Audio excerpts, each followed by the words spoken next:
visiting a pet food company, it's safe to assume you'll see a dog or maybe two during your visit. But when visiting Mr. Buck's Genuinely Good Pet Food Company in Bloomfield, the term "gone to the dogs" takes on a whole new meaning.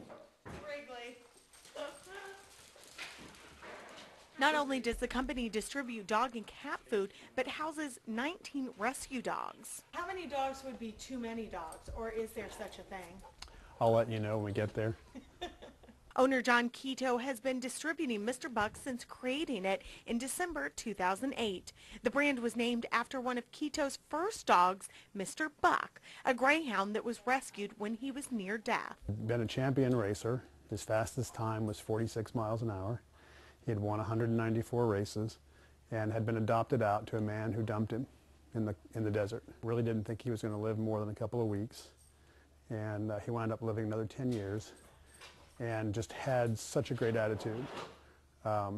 He bounded into the house with almost no hair on his body, with his tail up and his ears up, kind of like saying, you know, the past is the past, let's get on with it. Not only did Mr. Buck inspire John to continue adopting what he calls unadoptable dogs, but also inspires the now booming dog food company. We started making our own food, and the more we made, the more people asked if they could have some as well, and eventually I couldn't produce it in the house anymore.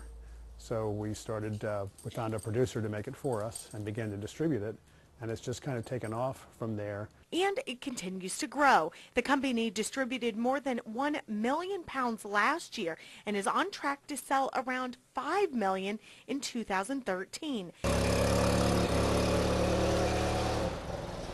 The brand uses natural ingredients and no filler. It began with just one product, but now includes everyday no-grain chicken and brown rice, 2 different kinds of wet food, and cat food.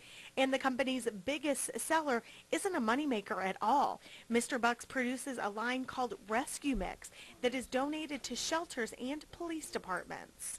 We felt as though we needed to share the profits not just with our own rescue, but with other animal-related organizations that have missions. But even with great success, the Mr. Buck's mission is still the same: give back to dogs in need. Of course it makes me feel good. It also is sad in a way because there's so much that needs to be done, and there's no possible way to accommodate every need. But it's very gratifying to see the animals that we can help